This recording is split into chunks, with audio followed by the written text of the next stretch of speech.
এখন রাস্তায় বের হলেই সব জায়গায় শুধু দেখা যাচ্ছে যে ত্রাণ দিয়ে যাচ্ছে মানুষ, ওইখান থেকে কালেক্ট করে তারপরে হচ্ছে সবাই যারা বন্যার অবস্থা খারাপ তাদেরকে দিয়ে আসতেছে। তো আমি সেরকমই সেদিন বের হয়েছি মগবাজারের ফার্স্টে রেল লাইনের ওখানে দেখছি, দেন এটা ছিল মগবাজার মোড়ের ওখানে, যেখানে কিনা মানুষ অনেক ত্রাণ জমা দিয়ে যাচ্ছিল মানুষদের জন্য। বাংলাদেশটা এখন এমন একটা পর্যায়ে পৌঁছে গেছে, আমি নিজেকে এতটা ভালো লাগে আমার দেখতে যে মানুষ মানুষের কতটা পাশে দাঁড়াচ্ছে। আমাদের দেশের বাচ্চাগুলো এতটা সুশিক্ষায় শিক্ষিত হচ্ছে, আমি মানে নিজের কাছে খুবই ভালো লাগে, যেটা আমি বলে বোঝাতে পারবো না। তো আমি সেদিন যাচ্ছিলাম হইতেছে হসপিটালে আমার নিজের কিছু প্রবলেমের কারণে। এটা ছিল ওয়্যারলেস কমিউনিটি হসপিটাল।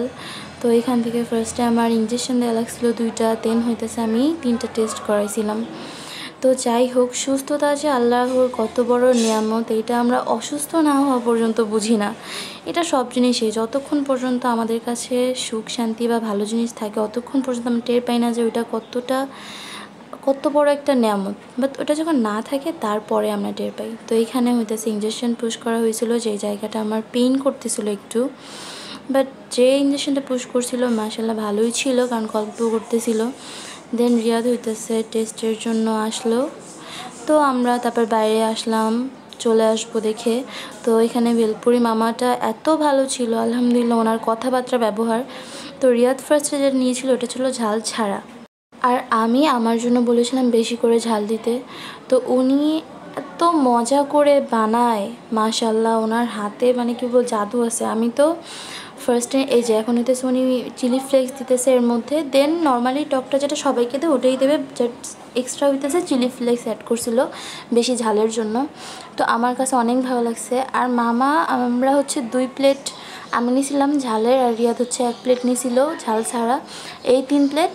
আর হচ্ছে বাসার জন্য 10টা নিয়ে আসছি। আর উনি না টাকার হিসাব করে নাই, কারণ কি আমাদের কাছ থেকে উনি খুবই কম টাকা রাখছিল। আর উনি এক্সট্রা আমাকে এর পরের প্লেটে আমাকে 2টা বাড়াই দিছিল আমি যখন পরের প্লেটটা নিয়েছিলাম। দেন হইতেছে রিয়াদকে আরও এক্সট্রা 2টা খাওয়াইছিল ঝাল ছাড়া, বলতেছে যে তুমি তো ঝাল, এই যে দেখছেন পরের প্লেটে আমাকে আরও 2টা বেশি দিছে। আর এখানে নিয়ে আসছিলাম, আসার সময় আবার উনি শুধু টক দিয়ে আমাকে আর রিয়াদকে 2টা দিছিল। মানে কি বলবো, আর ওনার কথাবার্তা ব্যবহার খুবই ভালো ছিল মাশাআল্লাহ, অনেক কি বলবো অনেক আন্তরিক যাকে বলে। তো দেন হইতেছে আমরা বাসায় চলে আসতেছিলাম, আর এটা ছিল হইতেছে আমাদের ভদ্রগলির আরেকটা রোড যেখান দিয়ে হচ্ছে আমরা যাব। তো আমাদের ওইখানে সামনের গেট তালা মারা ছিল, এর জন্য রিয়াদ হইতেছে রাহুলকে কল করতেছিল। আর রিয়াদ বলতেছিল এটা নাকি কী যেন বললো বেলি ফুল গাছ, আমি বললাম চারে পাগল এটা শিউলি ফুল গাছ ছিল। দেন হইতেছে রিয়াদ এখানে গাছ ঝাঁকি দিতেছিল, তো আমি একটা ফুল না ক্যাচ ধরে ফেলছিলাম।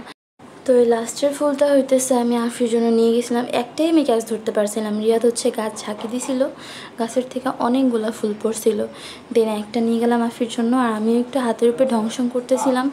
তো রিয়াদ বললো তাড়াতাড়ি আসো, কারণ আমাদের আসতে একটু লেটই হয়ে গেছিলো। আমরা যখন গেছিলাম তখন হইতেছে এমাজকে ঘুম পাড়াই গেছিলাম। তো আসার পর দেখলাম যে এমাজ অলরেডি ঘুম থেকে উঠে গিয়েছে। অ্যামাজের অনেক বেশি ফুল পছন্দ, যেটা কিনা পুরো নানু মনের মতো, কারণ ওর নানুরও খুব ফুল পছন্দ, একদম ফুলের পাগল বলতে গেলে। আর ছিল আমাদের এখানে একটা মেয়ে ছিল যার নাম ছিল রেশমা, ও এরকম ছিল ফুলের পাগল। তো যাই হোক, আজকের মতো আমি এখানেই বিদায় নিতেছি। আমাদের সবার জন্য দোয়া করবেন প্লিজ, আর অ্যামাজের জন্য অনেক অনেক দোয়া করবেন। আজকের মতো আল্লাহ হাফেজ।